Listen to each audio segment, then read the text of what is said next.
we start, it's time to do our cutting. So what we want to do is grab our swivel knife here. This is just a craft tool swivel knife. Got it tandy leather. Just a single barrel with a straight edge knife.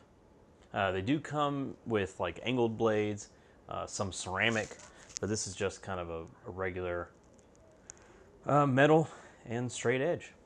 So one of the big things, what you want to do before you do any kind of cutting with your swivel knife is you do want to strop it.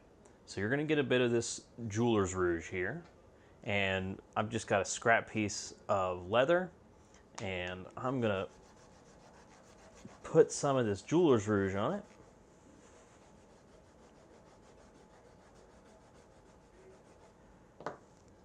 And draw it across that jeweler's rouge.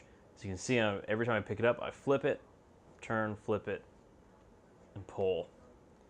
And you're going to see that the jeweler's rouge is actually going to turn silver.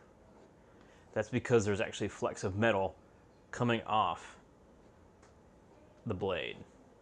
And that's how you know you're sharpening it. And I'm doing it at a slight angle, as you can see there. I'm not doing it flat, I'm not doing it top, just at a slight angle, trying to follow the angle of the blade.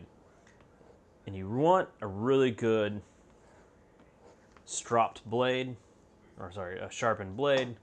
because when this is good and sharp, it's going to cut through this leather really well. And if you feel that as you're cutting the leather and it's starting to pull and it's jagged, your blade's probably dull or not enough water in your piece. So I've actually already cased this before we started filming. It's gotten back to an area where I like it, where it's ready to start cutting into. So just like before, we wet the entire piece. Gonna let it come back almost to its natural color, and we'll start cutting in. So let's get started. We're just gonna choose a spot. I'm probably gonna start right here and just work my way towards the end of the piece. Okay. So with this area right here, it's a good time to start talking about it. I'm gonna put the edge of my blade right there and just pull. And I'm trying to follow that line. Okay, and you're getting in, probably about almost halfway into the piece.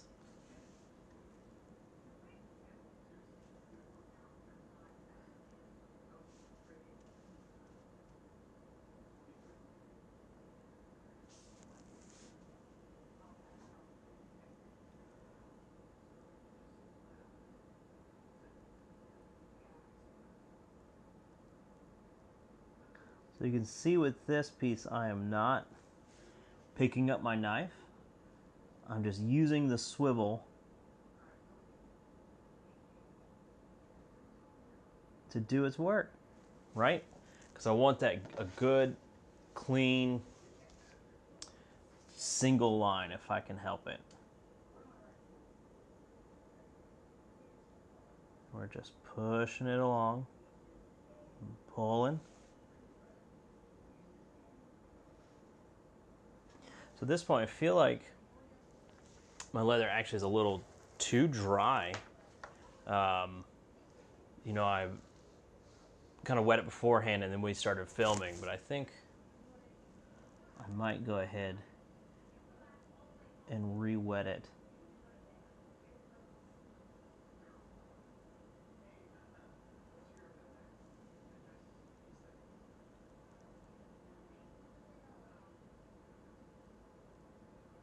After I finish this.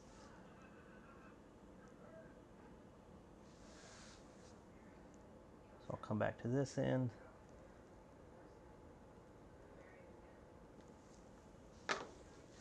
So that's our first cut. right there into the leather.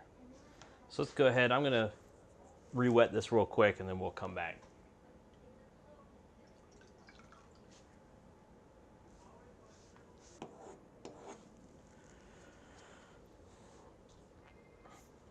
Okay, so all right, so we re-wet the piece. I think underneath the extra lights, the stuff dries out a little bit quicker than I'm used to, so that'll be something for me to keep in mind. So I'm just going to keep working it. Now, this area here, the reason why I really liked it, and we'll show kind of another area in here, is I want to taper off the very ends of these. So we're going to go in with a lot of pressure at the beginning, and as we pull through, we're going to just ease off that pressure. So again, starting in deep and then pull off.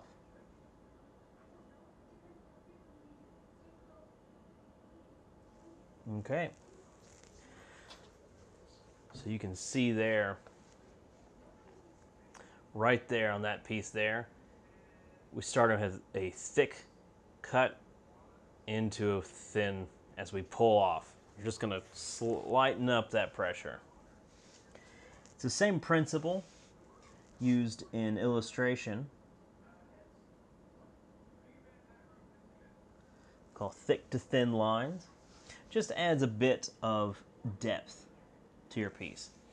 Now, another thing we're going to talk about here. One thing I do when cutting my pieces is I never cut towards a cut line. You always want to cut away from a cut line. The reason being is you might overshoot and end up crossing over things and getting these weird cuts that you didn't anticipate, all these kind of perpendicular cuts.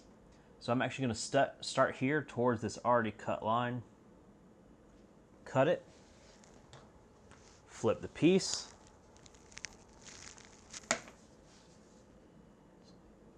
and then finish out the cut. That way you're always going to make sure you got really good, crisp cut lines. So always cut away from a cut line.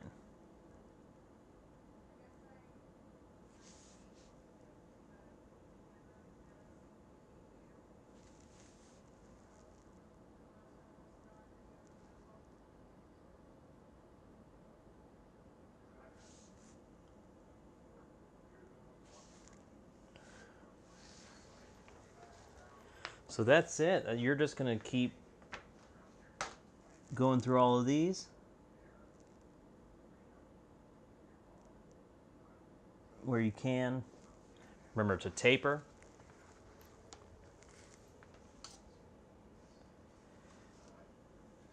And go through it. All right, so we're going to finish that up. I'm going to cut through this whole thing.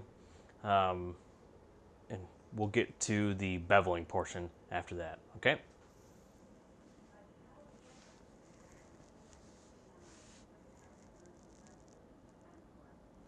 All right, there it is. That's the entire piece cut into our leather. It's looking pretty awesome. Pretty excited to get to the next part of this. But first, we want to talk about a couple of things. As you can see, I went ahead and I actually cut the border lines into the piece.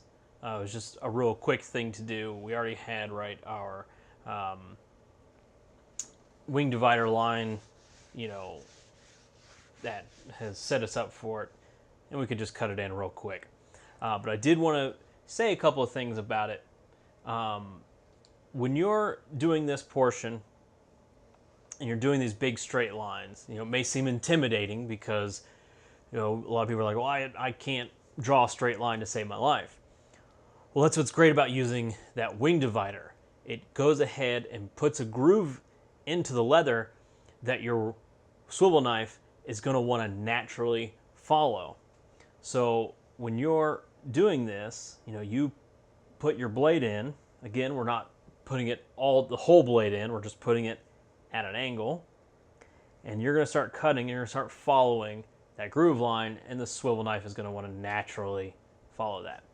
A couple of tips that will help is I use my pinky as something of an anchor to the whole process. So it's going to be resting on either, my stone or my cutting mat, whichever I'm using at the time. And as I'm cutting through, it's just kind of giving my hand something to balance on. Additionally, as you can see here, we've got our blade, right? I've got this corner in the leather. This corner that's up of the blade, I'm using as a guide. So just like when I am cutting out my pattern from the whole leather, I'm not looking where my blade is, I'm looking to where my blade is going to be going. So the same principle applies here. I'm looking to where my swivel knife needs to be going in order to make sure I'm going over the same line. And I can use this up corner as kind of a guide for that. I just look to see, where it's going to be headed, and the back end is going to follow appropriately. Okay? So that's just a good little tidbit of advice there. So now we can put our swivel knife away and move on to beveling this piece into the leather. So I'm going to go ahead and case the leather again. Just want to get it back to a good, even coating of the water, and then we'll be able to start. All right, let's do that now.